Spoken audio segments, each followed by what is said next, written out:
Hi guys, I'm Jay Mattin, a DJ and producer from the UK, and today I'm going to give you a quick breakdown of my track The One. This track was heavily supported and played by Carola. He played at Ushuaia, Pasha, Destino and quite a few other places, and it did really well in the IB season. So when the videos were on social media, I had quite a few messages, people asking me how I make my tracks, drums, bass, percussion, so I thought it would just be easier if I just give a quick overview of all of it.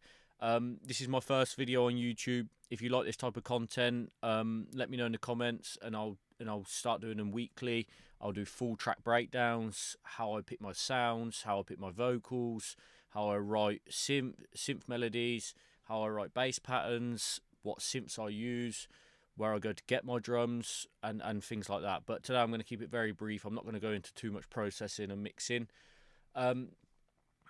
So yeah, another reason I want to start doing tutorials is because before I started having any success with my tracks, and I was watching tutorials from music producers and engineers, I found that they overcomplicate so many things when it doesn't need to be complicated, and it's almost like they're just showing off what they know and boosting their ego a little bit. So I'm going to try and keep it as simple as possible.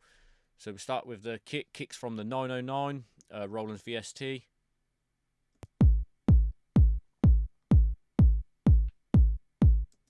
Very basic, barely any processing. I like to get it right in the synth before, in the VST. Sorry, before it gets any processing. And now it's just got a little bit of EQ and it's in mono. And then we've got the drums. So when I'm picking my drums, I tend to write the foundation of the track, like the heart of the track, say from the drop, and then once I've got the full body of the track, then I'll write a breakdown, and then I'll go from there. So basically it's working backwards, but a lot of producers do it this way, and it's good for workflow.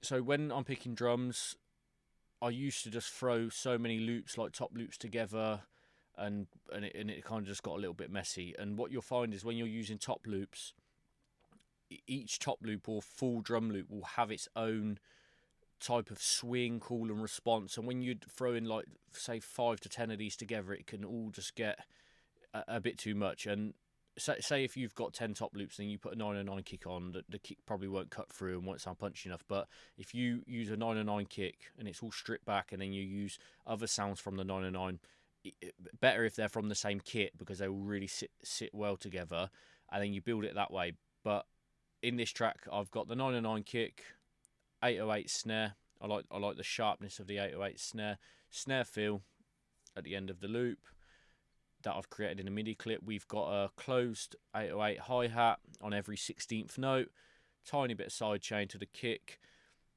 and then we've got a bit of MPC swing, so the second and fourth note are slightly offset, and that swing will follow the percussion, but the percussion will follow that swing, so will the bass line, so everything fits one groove rather than 4 or 5 different grooves going on at once like you can get from loops.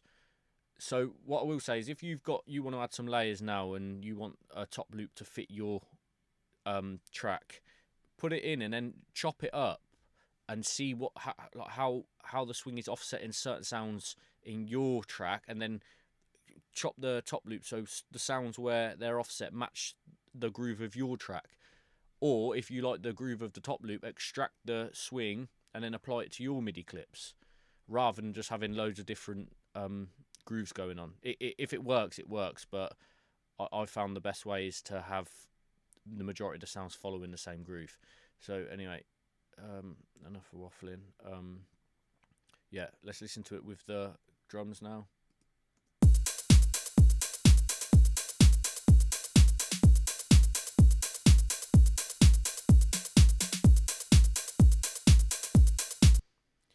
And apart from a bit of EQ on every individual channel, it's just going to a drum group, and there's a bit of processing to glue the sounds together, a bit of glue compression, saturation, tiny bit of EQ. And then we've got the orange ones are just samples, a little one-shots and layers that I've put to complement the other sounds to fill the space. And then we've got the percussion. This is just a combination of toms from the 909 and then some other congas and bongos and rim shots. Follows the pattern of the bass line.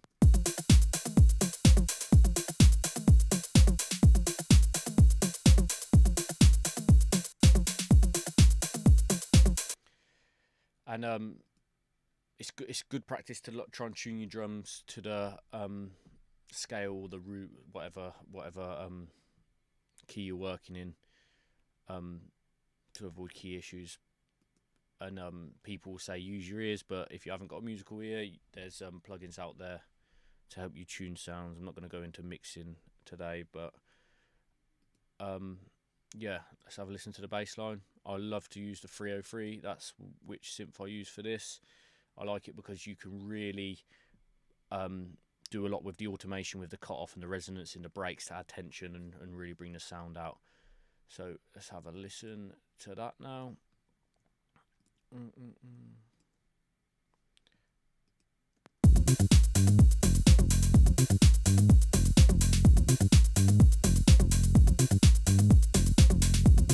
So when I'm writing bass lines with synths or melodies or whatever, at the end, when I'm finished a track, I will bounce the synth and MIDI clip down to audio and then take a loop of that and then spread that across the whole track rather than having the synth, because synths can be a bit glitchy and unreliable. And apart from in the break, I will keep it audio, because obviously in the break I'm automating stuff and constantly making changes.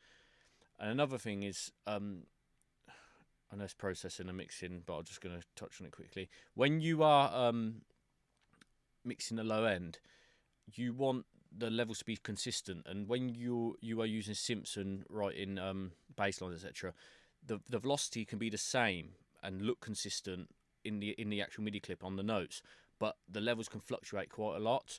And I like to use a limiter just to catch the notes that do poke through, so the levels stay consistent. And then what I'll do, I'll have an effects channel, and I'll have a little bit of saturation and compression under 120 hertz, and I'll blend that in on the kick channel, kick group and the bass group, just to glue them together and give it a little bit of thump.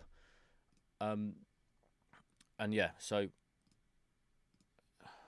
let's just listen to it all together now. And I really like using R&B, like disco-y type vocals in my tracks. They seem to be the ones to do really well. The thing about these tracks, when I make these types of tracks, I don't know where they would sit with what record labels, because I just make them. I'm not using a reference track. Like I've got an acid bass line and I've got an R&B vocal sitting on top of it. But yeah, it did really well and is one of my most successful tracks. So let's just have a listen to that. And I made this track quite a long time ago, so there's things I would do differently now, but this worked at the time. I've been thinking about your love tonight. Two hearts gonna make our worlds collide, baby. I just wanna be the one to treat you right. Two-step in me, baby, slide, slide. I've been thinking about your love tonight. Two hearts gonna make our worlds collide, baby. I just wanna be the one to treat you right. Two-step in me, baby, slide, slide.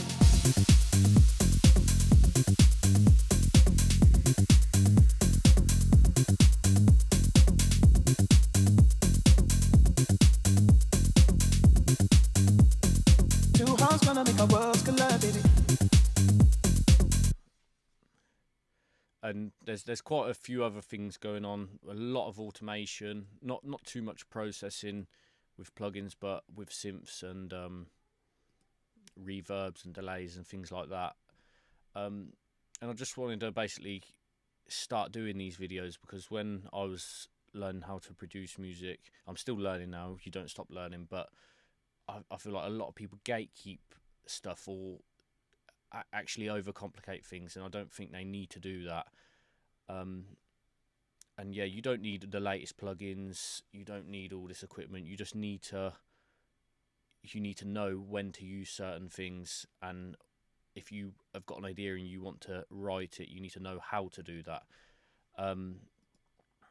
So yeah, if you do like these videos and you want me to do full track breakdown start to finish, let me know in the comments, and I'll do them weekly, every single week. Cheers.